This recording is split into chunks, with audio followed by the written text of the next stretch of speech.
ദില്ലി മുഖ്യമന്ത്രി അരവിന്ദ് കെജ്രിവാളിന്റെ അറസ്റ്റിൽ ഇഡിയോട് വിശദീകരണം തേടി സുപ്രീം കോടതി.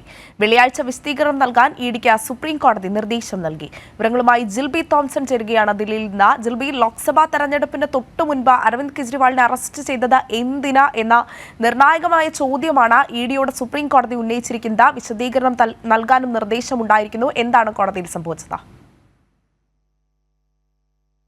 അരവിന്ദ് കെജ്രിവാളിനെ മദ്യനയ അഴിമതി കേസിൽ ഇഡി അറസ്റ്റ് ചെയ്തത് ചോദ്യം ചെയ്തുകൊണ്ടുള്ള ഹർജി അല്ലെങ്കിൽ അതിന് കോടതി പരിഗണിക്കവെയാണ് ഇപ്പോൾ ഇഡിയോട് സുപ്രധാന ചോദ്യങ്ങളുമായിട്ട് സുപ്രീം കോടതി രംഗത്തെത്തിയത്. അതായത് ഈ മദ്യനയ അഴിമതി കേസിൽ ലോക്സഭാ തെരഞ്ഞെടുപ്പിന് തൊട്ടു മുൻപ് അരവിന്ദ് കെജ്രിവാളിനെ അറസ്റ്റ് ചെയ്യാനുള്ള സാഹചര്യം വിശദീകരിക്കാനാണ് ഇപ്പോൾ കോടതി ഇഡിയോട് പറഞ്ഞിരിക്കുന്നത്. ജസ്റ്റിസ് സഞ്ജീവ് ഖന്ന അധ്യക്ഷനായ ബെഞ്ചാണ് മറുപടി നൽകാനായിട്ട് ഇഡിയോട് ആവശ്യപ്പെട്ടിരിക്കുന്നത്.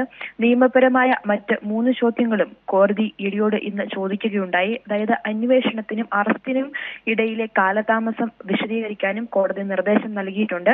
ഒപ്പം ഈ മദ്യനയ അഴിമതിയിൽ 2022 അന്വേഷണം ആരംഭിച്ചിട്ട് തന്റെ അറസ്റ്റ് 2024 എന്നായിരുന്നു കേജ്രിവാൾ ഇന്ന് കോടതിയിൽ ഉന്നയിച്ച വാദം.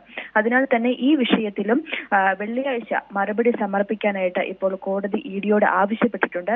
നമുക്കറിയാം, മദ്യനയ അഴിമതി കേസിൽ ദില്ലി മുൻ ഉപമുഖ്യമന്ത്രി മനീഷ് സിസോദിയെയും ഇഡി അറസ്റ്റ് ചെയ്തിരുന്നു. അതിനാൽ മനീഷ് സിസോദിയുടെ കാര്യത്തിലെ കണ്ടെത്തലുകളെ പോലെ കേജ്രിവാളിന്റെ കാര്യത്തിലുള്ള കണ്ടെത്തലുകൾ എന്തൊക്കെയാണെന്നും ഇഡി മറുപടി നൽകാനാണ് ഇപ്പോൾ സുപ്രീം കോടതി അറിയിച്ചിരിക്കുന്നത്.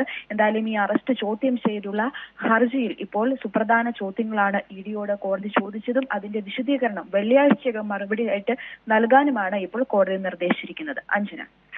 ശരി, ജിൽബി തോംസനാണ് വിവരങ്ങൾ നൽകിയത്.